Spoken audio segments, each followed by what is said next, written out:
Hello and welcome to another exciting, super exciting episode of TEVAdrive. Why is it so exciting? Because in front of us we have Genesis G80 Electrified, and that's the first 2023 model year car that we are testing. This car is so new, it hasn't been officially launched in Canada yet. The launch event is actually in a few days, so we don't even have a pricing for it yet. We checked the website yesterday, the pricing was not there. The car is there as coming soon. So what this is, it's a sedan. It's a fully electric sedan that is sharing its platform with its gasoline brothers. So the Turbo 4 G80 starts at around 67,000. The Turbo 6 G80 starts at around 75. Then you have the sport version of the Turbo 6, which is about 81. So we're guessing this fully electric car, which by the way has the same horsepower as the Turbo 6, or about 365 horses, will be priced just above the Turbo 6 sport version. So most likely between 80 and 85. There's something else to mention, that this car, so it's not sharing the platform with the other trio, Ioniq 5 EV6 and GV60, which we test drove recently. It's basically has its own platform that it shares with the gasoline counterparts. The battery in this car, because it was designed to be both electric, full electric, and gasoline, the battery size is actually bigger than the GMP based cars, which are, as you know, the largest size is 77 kilowatt hours. This car here has 87, so 10 kilowatt hours more, which basically allows this car to have a rated range shows under 500. However, based on our test, I'm pretty sure we'll be able to prove that we should be able to do about 500 at highway speeds. So we'll do a summary at the end of the test drive.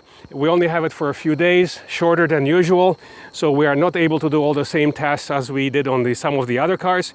We're still excited to be reviewing this car. So first of all, let's take a walk around this car. You have the Genesis logo. You can tell right away that the car was designed by the Bentley designer. It has some of the design cues similar to Bentley. Even the Genesis logo is similar. Now, the funny part is it's really hard. There is no gas port and there's no charge port anywhere on this car. So we've found it a little difficult to find it. It's actually located here, and it's basically flush with the rest of the front grille. So you have to look for this sign, which has a C for charge logo. You press on that and it opens the charge port. It's very well hidden. So here again you have the indication of the state of charge. You have the level 2 and the level 3 CCS. And you have a nice light to light up the charge port. Okay, so we'll be testing the charging speeds as usual at Electrified Canada Barrie on the way north, at the higher state of charge, and we'll test it on the way south after our hypermile exercise with the lowest state of charge. So the only remark here, that this charge port door is not electric. With the other EGMP based cars, the charge ports were always electrified. This is here, it's a manual charge port door. Not a big deal, but for a car over 80 grand, you would expect that this would be a motorized charge port cover. Typical dual Genesis signature DRLs up front. You have the headlights here above and below the DRLs. There is no fog lamps on this car. This car is equipped with the 19-inch rims with tires. I believe they are 255s. They are 245s, 45 19s. Nice aluminum rims, very elegant.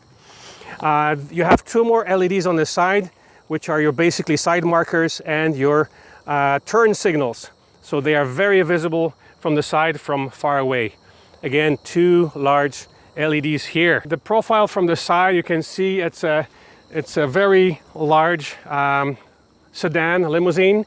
It is meant to compete with BMW 5 Series, E-Class Mercedes, and A6 Audi. So of course, this electrified version will compete with their electric equivalents, which is Mercedes EQE, which is about to be launched, and it will be available in Canada later this year. The i5, which is still a few years away.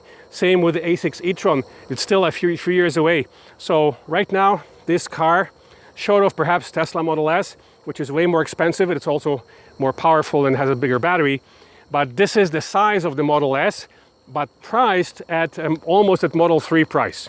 Okay, so this car has the market pretty much all to itself for now, until the German competition arrives. Okay, so let's continue our walk around.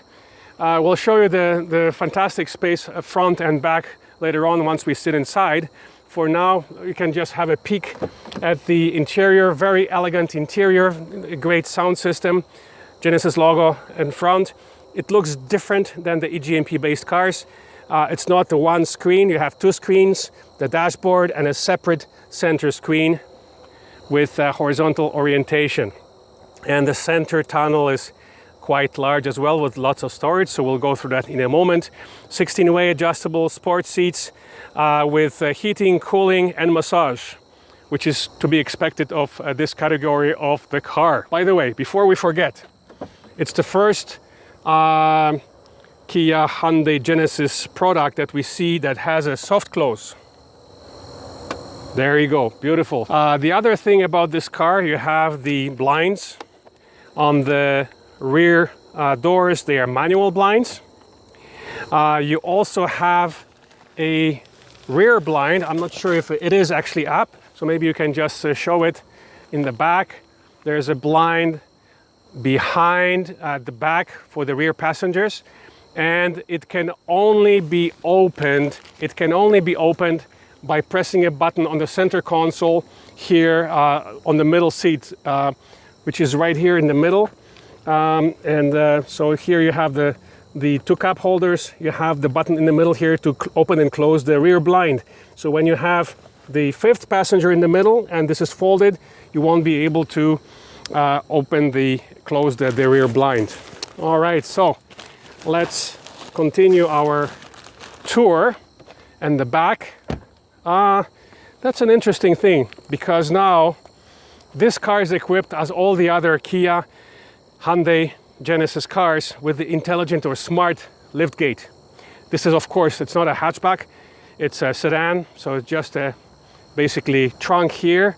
Doesn't have the swipe, so the intelligent one means that you walk away when you approach the car. When the car is locked, you approach it, just like the other cars, its cousins, it'll pop the trunk. I cannot find the button to, there we go. So it's actually right here at the top, right above the camera. So you might be smudging the camera as you open it. And here is the trunk. So I'm gonna put my garment bag inside. The trunk space here is compromised by this big hump here, which is not a battery, believe it or not, it's the rear motor. So it basically limits the space versus its gasoline car counterparts in the G80 lineup. So the trunk is definitely much smaller.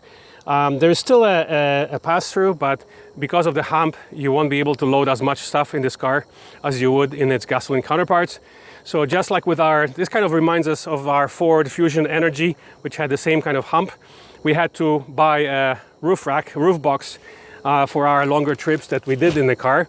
So perhaps something similar has to be done for people who will buy the electric version of the G80 and plan longer trips. Okay, again, very nice, typical Genesis rear LEDs. You have the other, the brake lights and indicators are here in between the two LEDs. Of course, the parking sensors with the park assist, all kinds of options available for this car. So let me try and not sit on our recording device and show you that I have a very comfortable position. 16-way adjustable seat, sport seat, adjustable lumbar, adjustable side lateral support. There's heating, cooling, and massage. Okay, all that that you would expect in an $80,000 plus car. Soft closed doors. Lots of storage here. So to open this section here, the button is right there. Lots of storage with a removable little section here. 12-volt power outlet. Then we have this here, which is your cup holders. And then finally you have this section here that includes the two regular USB ports and a phone charger, wireless phone charger. So again, not a very well ventilated area. I did not use it because I prefer to charge much faster from a cable. So it is a little bit better designed than the GV60, which only had a slot which would tend to overheat because it was just a slot where you put your phone to wirelessly charge it. So it would overheat your phone. Here, you put it down, put this to the side. This area here is a little bit better ventilated, so the lesser chance that your phone will overheat and stop charging.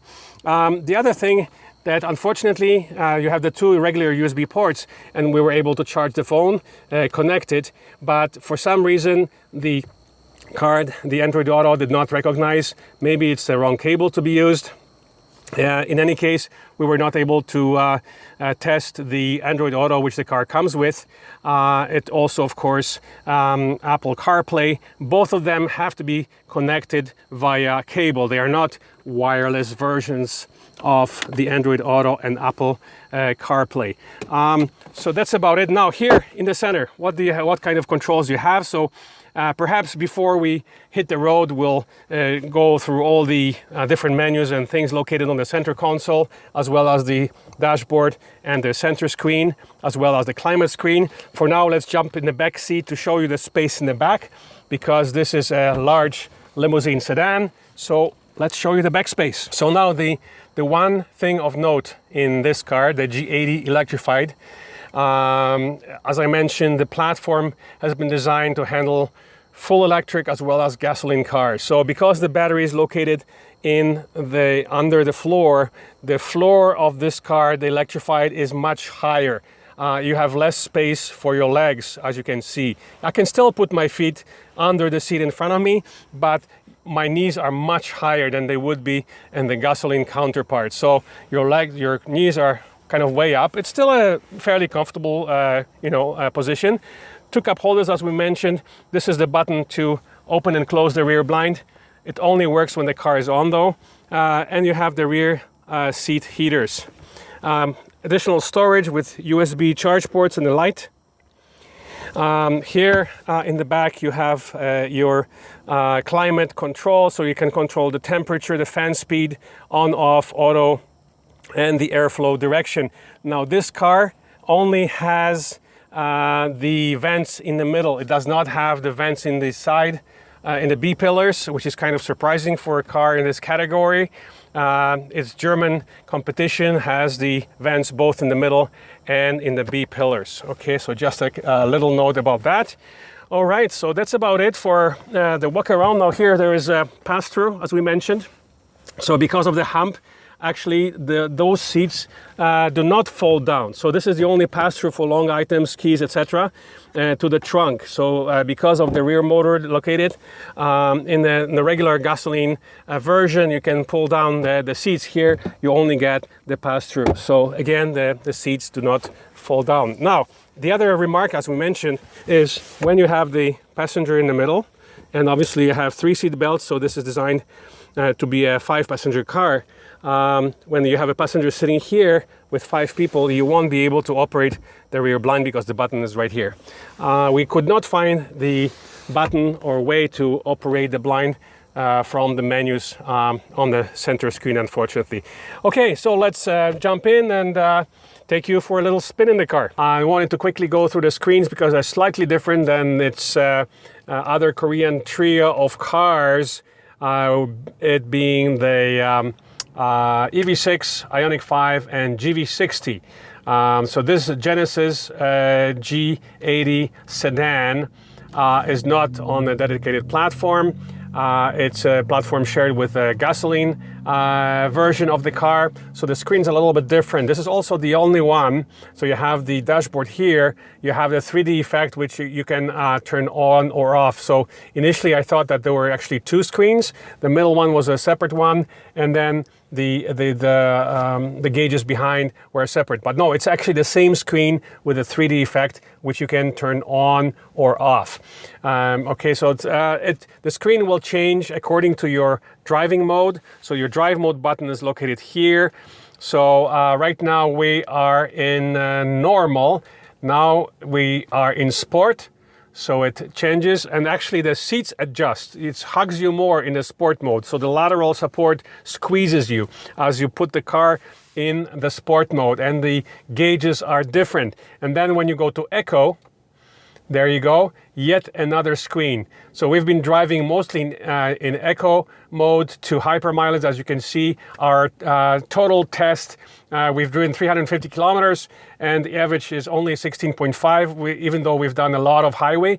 And our hyper mile exercise was actually 15 kilowatt hours per 100 kilometers with a the highway usually around 18, which should give this car about 500 kilometer highway range with climate on. Quite impressive.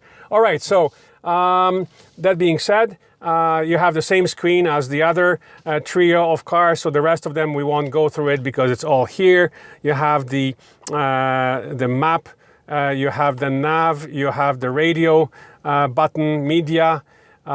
This is the magic button which you can program, and that's the setup button. And then here's your climate screen. So it's nice that there's an off button, auto off, your rear defroster, and all the adjustments are on the touch screen. So it's a haptic touch. So basically there's your seat cooling and heating for both passenger and driver, two-stage steering wheel heat, air conditioning on or off. Each one has their own setting, left and right, so 2-zone plus a 3rd zone, actually 4-zone, because the passengers have their own setting. For right now the climate is off in the back. You can turn it on. The moment you touch the temperature button, it turns on the rear air conditioning, and again all the vents exist only in the middle. There's no vents in the B pillars, so passengers have their own adjustment here. The shifter is rotary, just in some of its cousins. You have there you go, right now reverse, neutral, and drive. So it's kind of interesting that when you put it in reverse, maybe because somebody behind us, it turns red because it senses the car behind you. Okay, so we'll put it back in drive. We have the auto hold on, and in order to turn you have of course the cameras, the 3D view. Yeah, there you go. You can turn the car around. Our Audi is behind. You can check the surroundings, and of course you have the bird's eye view from the top, and then you have the map as well. So now to turn the iPedal or one pedal driving, click twice on the left shift paddle, and then you're in iPedal mode, which I love. That's the only way I want to drive it, because we've been driving this car exclusively almost in eco mode because we wanted to show the maximum range of this car. We're gonna put it now in sport mode. Why not? 365 horsepower, the estimated acceleration with different reviewers, different testers ran anywhere from 4.4 to 4.8 seconds from 0 to 100. So we're gonna give it a test and see how it feels. Now the lights, I don't see too many LEDs inside. There's just a little bit of accent LEDs in the middle, in the wells here, in the luggage and in your footwells, a little bit here where the door handle is, but you don't have these LED strips like you do have in some of the other German luxury EVs. All right, we're in drive. You have this iDrive-like controller here. Let's just go back to home screen, and let's put it back in EV section. So basically you have this iDrive controller. So if you go home, you can use the iDrive controller to go through the menus, or you can just simply touch the center screen. The screen is wider than some of the other other cousins. All right, so let's put it back in the EV screen. and let's hit the road. And as with all its other cousins, you have the rear camera. As soon as you turn the indicator on, you can see the rear view to make sure that there's nobody in your blind spot. It has a blind spot detecting, which is audio signal, a vibration, and actually a warning light in your mirror. So all kinds of warnings for your blind spot. Okay, so let's just stop. Okay, we have iPedal on. Let's floor it and see how it goes. Yeah, pretty impressive acceleration. Again, 365 horsepower, under 5 seconds from 0 to 100. Not as impressive as the GV60 Performance we drove, which is under 4 seconds. But this is a much larger sedan, luxury sedan that competes with E-Class Mercedes or EQE, the 5 Series or i5, and the A6 Audi or the future A6 e-tron electric version of the car. Quite impressed with this effort by Genesis, luxury brand. The only thing that we're not impressed with is the lack of sunroof. No panorama roof, no sunroof, nothing. For an $80,000 plus dollar car, the sunroof or panorama roof should be standard, honestly. That's just the one negative thing that we can think of about this car. Otherwise, we're thoroughly impressed with its range, acceleration, performance, just the luxury amenities inside. It feels like a luxury car. Very comfortable. The suspension is rather soft, so it absorbs all the uneven pavement and holes in the pavement quite nicely. So it is definitely more a luxury setting than the sport setting. Now, with all the Korean cousins or brothers, the lane change, normally the car is supposed to come with lane change assist, where the car is supposed to change the lane itself. Because of, however, the lack of the chip shortage, that function is currently not available. So we assume that once the chip is available, that function will be activated when the hardware is installed in these cars. As you can see, with all the other cars, we're at 94%. 473 would be with climate on, 486. So only about 13 kilometers difference between climate on or off. Of course, that will change according to conditions. It's still quite busy. We're shooting quite late, almost at night. It's after 8 o'clock. So it's getting dark, unfortunately. I hope that you will be able to see most of these things. So we're gonna merge into the traffic, get in behind in the middle lane, and activate the cruise control, adaptive cruise control. There we go, here it is. We're gonna press it down. We're gonna set it for the speed limit. There we go. Set speed change to match posted speed. Now, the car recognizes automatically the speed limit. However, it will not match. It will not decrease or increase. It'll ring the bell, and then if you want to match the posted speed limit, you have to press this button, plus minus button, once up or once down to match the posted speed limit. So it's not automatic like with our Audi. Okay, you can of course adjust the distance from the car in front of you. Let's see if it recognizes the change in speed limit, and then we'll show you. So we are in auto steer, but it is a construction zone, so we're gonna hold on to the wheel for a bit. But it is in auto steer. It is in HDA or highway driving assist. So we're a little nervous on a full highway with cars all around us to go completely hands-free, especially with lots of trucks around us, but it is the auto steer is on. We'll get a prompt shortly if we don't hold the wheel. Let's see how quickly we'll get the prompt. And of course we have head-up display here, which you can adjust. You can choose through the menus on the center screen. You can choose what the head-up display will show you. You can adjust the center information here, up and down.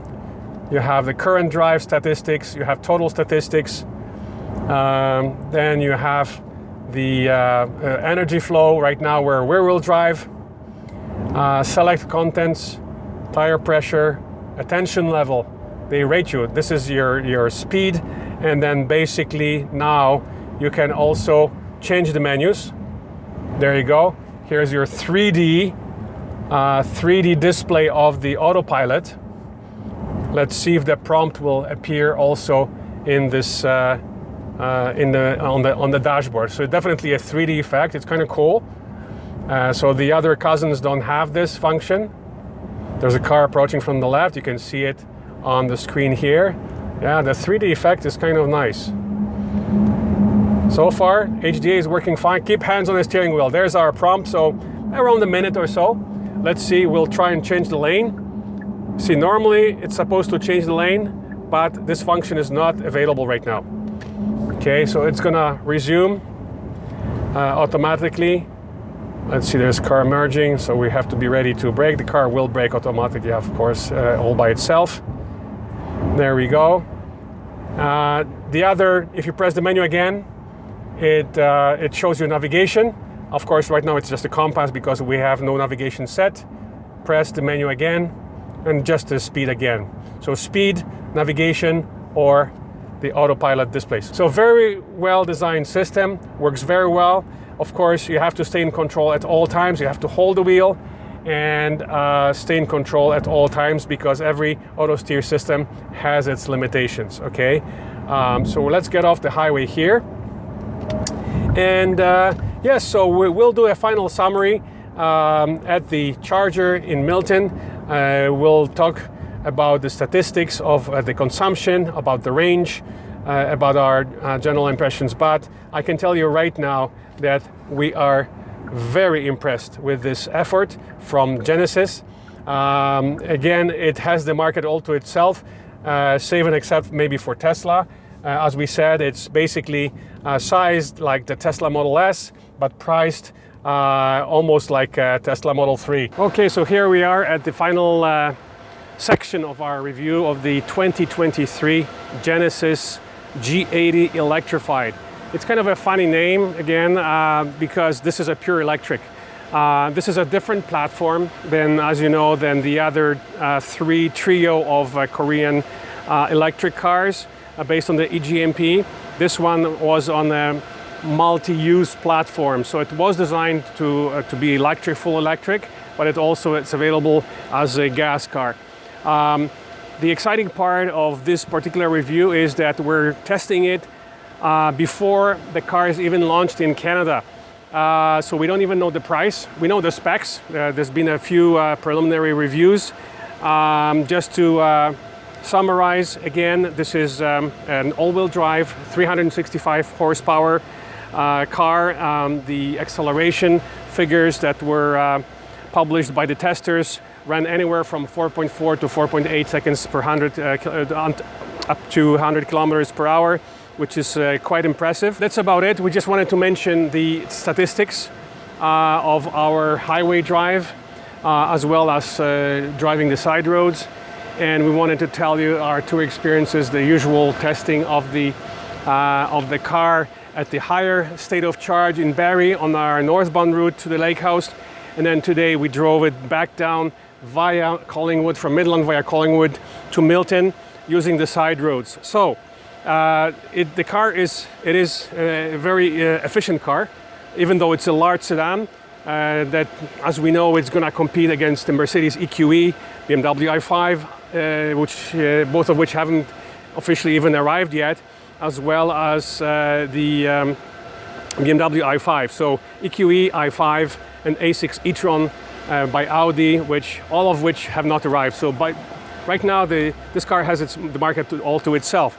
And so on the northbound route to Barrie, the car used only just over 18 kilowatt hours per 100 kilometers, giving it a 500 kilometer highway range. Pretty impressive. The battery is just around 87 kilowatt hours. So again, it's bigger than the EGMP based cars, which are 77 kilowatt hours. So it is a larger battery, and it fits under the floor of the car, even though it's been designed as a multi-use platform.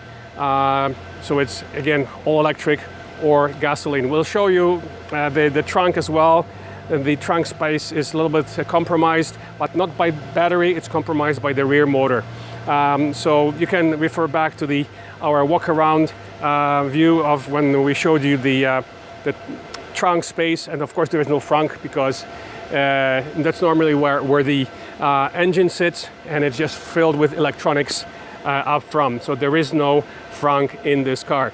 So again, impressive highway range, up to 500 kilometers with a consumption just over 18.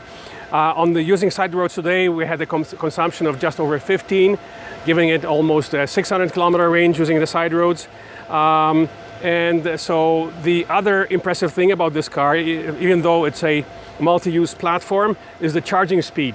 So we'll go to the machine here and talk briefly about the charging speed. So yesterday, on the way to Lake House at Electrified Canada in Barrie, we started the charge just under 80%, and the car was pulling almost 150.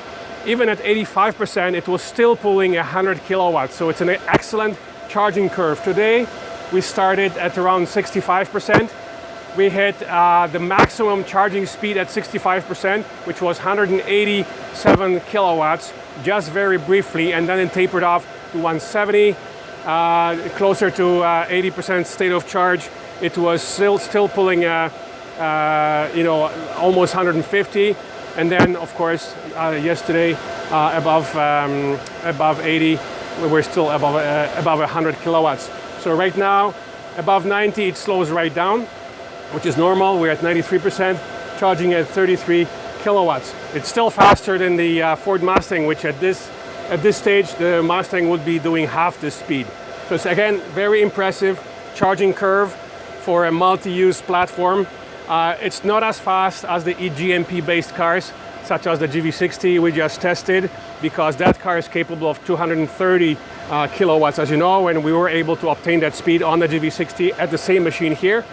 Not so much. We weren't as lucky with the other two cousins, the Ioniq 5 and the EV6, because the weather was colder. They were not ideal conditions. But again, amazing car. It has a market all to itself. You could say it's basically sized like the Tesla Model S, but it's much cheaper. It's priced like a Model 3, but sized like a Model S. Of course, the battery is smaller, the motors are not as powerful, but it's a very attractive product, and definitely worth considering if you're into full electric sedans. Remains to be seen how long the wait is for this car, but all in all, we loved our time with it, even though we only had it for a few days, not even an entire week. But we were truly impressed with this 2023. And by the way, this is actually the first 2023 model year car that we're testing. So 2023 Genesis G80 Electrified. Okay, so if you have any questions about this particular car, do not hesitate to comment, and we'll be happy to answer your questions. And as usual, do not forget to press the subscribe button on our channel to be informed when our next video is posted. Thank you for watching, and we'll see you at the next review.